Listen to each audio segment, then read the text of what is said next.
Good morning, students. I hope you all are good. So, without any delay, come to the topic. In the previous lecture, we have seen what is uniform circular motion, direction of velocity of an object in uniform circular motion, Newton's first law of motion, balance and unbalanced force. Today we will discuss momentum, Newton's second law of motion and Newton's third law of motion. Understood? So your first topic is momentum. What is momentum? Momentum is the product of mass and velocity of an object. It is vector quantity. Vector quantity means a physical quantity having magnitude as well as direction is known as that physical quantity is known as vector quantities. The physical quantities having only magnitude, that is called scalar, and its SI unit is kg meter per second. One thing I want to tell you, if you want to find SI unit of any physical quantity, here physical quantity is momentum. So what you have to do? See, the formula of momentum is m into v. Put here SI unit of mass. We know that the SI unit of mass is kilogram, that is kg, and velocity is meter per second. So the SI unit of momentum will be equal to kg meter per second, kilogram meter per second. So this way you can find SI unit of any physical quantity. Understood?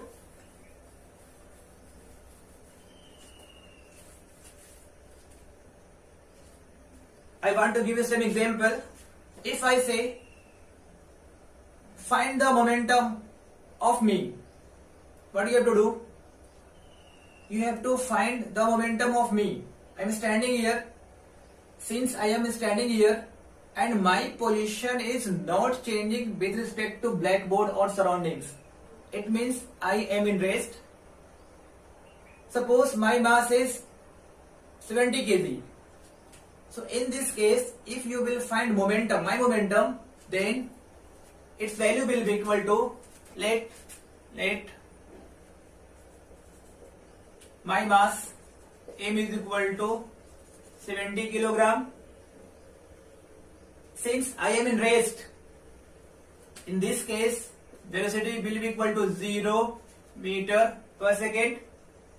Momentum will be equal to, since p is equal to m into v, so p will be my mass 70, velocity is 0, that is 70 into 0, that is 0 its unit will be 0 kg meter per second. Therefore momentum is equal to, this is my momentum. If you want to find your momentum, then you can find your momentum also. Suppose I am standing here, my mass is 70 kilogram as I told you, and if I started moving with the velocity of 2 meter per second, how much? 2 meter per second. In this case, what will be the momentum of me? If I am moving with the speed of or velocity of 2 meter per second, in this case find my momentum. So again m is equal to 70 kg, but this time I am moving with the speed of velocity of 2 meter per second, right? So this, in this case, p is equal to, since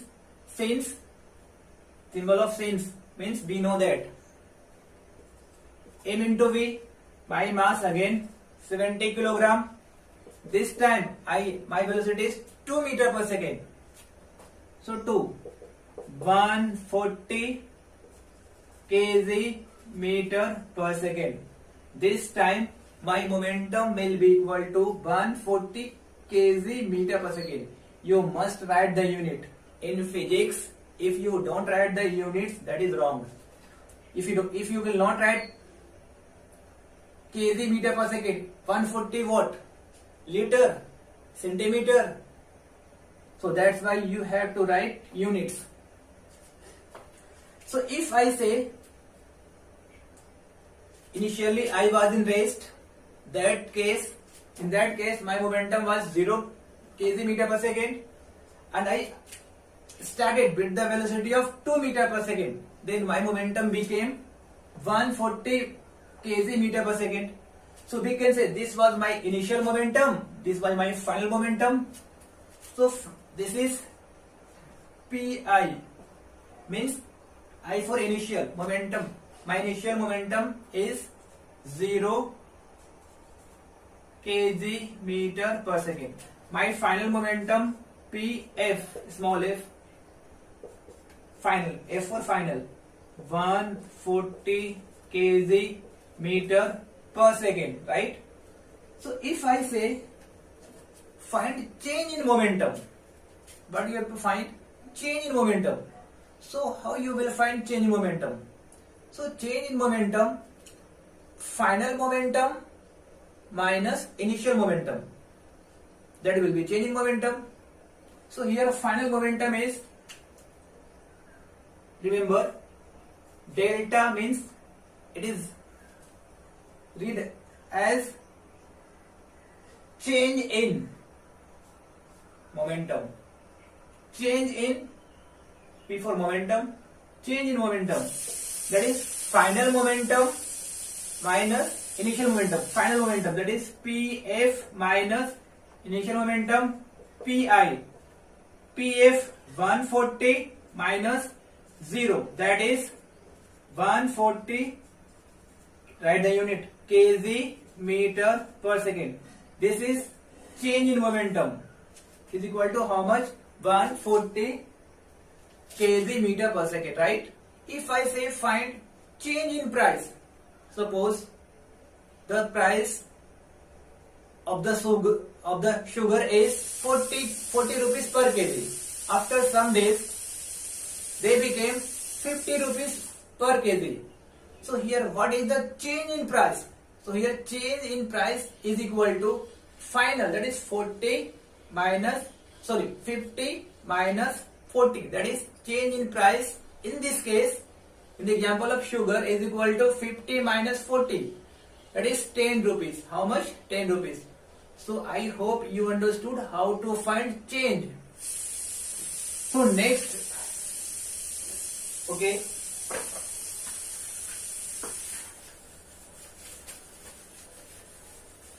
Just a second.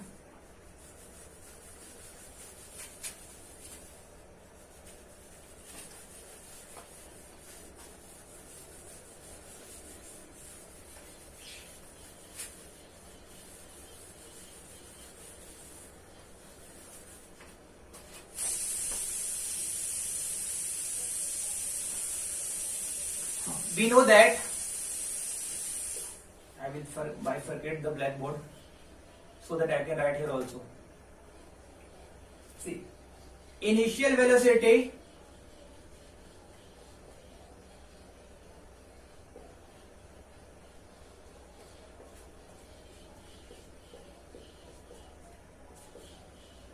is represented by small u. Final velocity,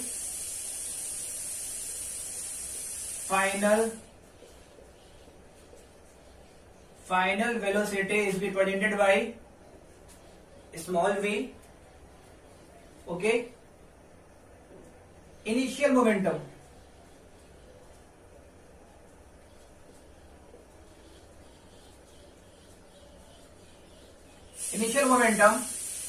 that is, say this is Pi, I for initial, is equal to, since the formula of momentum is P is equal to mv, but we are talking about initial momentum, so m in place of v, initial is here, so initial velocity is u, then mu will be initial momentum.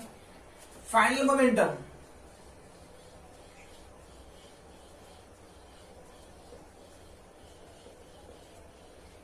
we can say P, F for final, P for momentum, M, final velocity is final velocity is small v.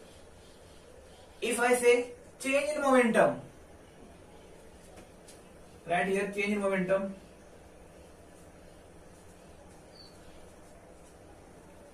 change in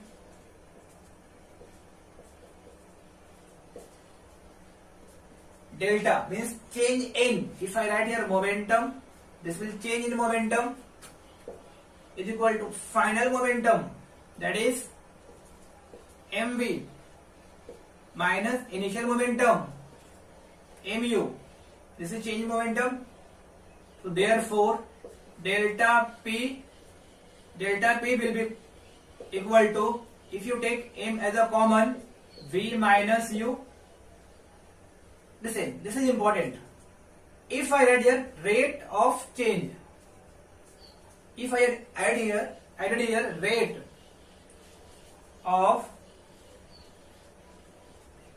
change in momentum. So what you have to do? See, rate of I have written here. So you have to divide change in momentum by t. This is change in momentum, and since I have written here rate of, so what you have to do? You have to divide by t. So this will be equal to mv minus u upon t. This is rate of change in momentum. Rate of change in momentum, that is equal to m bracket v minus u upon t. But we know that since v minus u upon t is equal to a, since v minus u upon t is equal to a, therefore in place of v minus u upon t we can write a. So therefore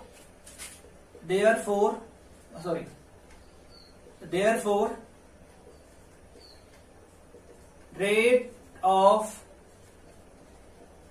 change in momentum will be equal to m, in place of v minus u upon t we can write a, so ma. So now I am going to explain Newton's second law of motion. Newton's second law of motion. So I will write here Newton's second law of motion.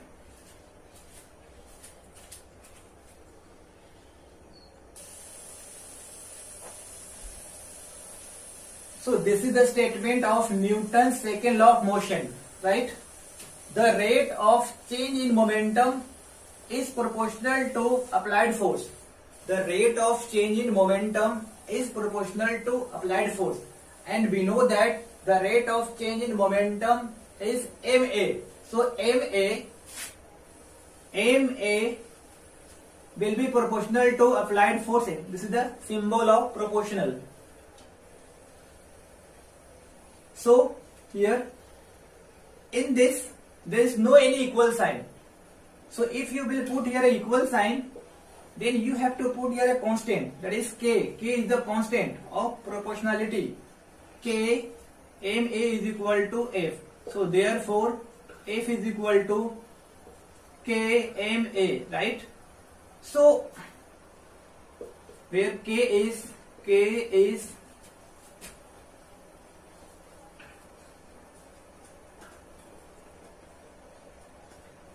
proportionality constant and its value is 1. So therefore f is equal to ma. If you will put here k is equal to 1, f is equal to ma. So f is the force, m is the mass, a is the acceleration, right? So Newton's second law of motion gives the definition of force, or we can say Newton's second law of motion is related to force. Okay? So I want to give you one example of Newton's second law of motion. If you watch cricket match, then player pulls their hand backside during catching a ball. What is the reason? The reason is I will erase this. Actually, they increase the time of contact. And if they will increase the time of contact, the force by the ball on the hand, they will also decrease. And they can be safe from the injury. Understood? Or we can say, if force will decrease, since time will increase, they want to increase the time so that force will decrease, and if force will decrease, momentum will also decrease, because force and momentum both are proportional to each other. If force will increase, momentum will also increase. If force will decrease, momentum will also decrease. Understood? So, see here, I want to tell you with the help of this formula. We know that F is equal to ma, right? So F is equal to m. In place of A, we can write V minus U upon T, right? T is in denominator. So if you will increase the value of T, force will decrease. If you increase the value of T, force will decrease.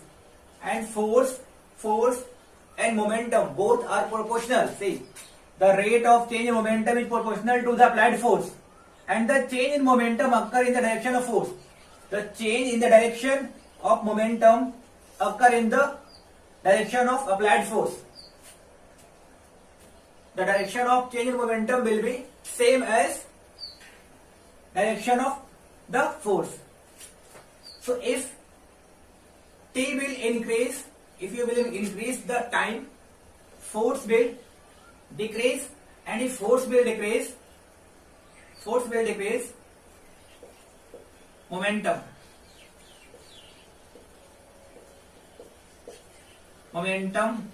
will also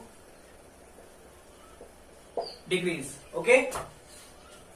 Now Newton's third law of motion. I will write here the statement. Okay?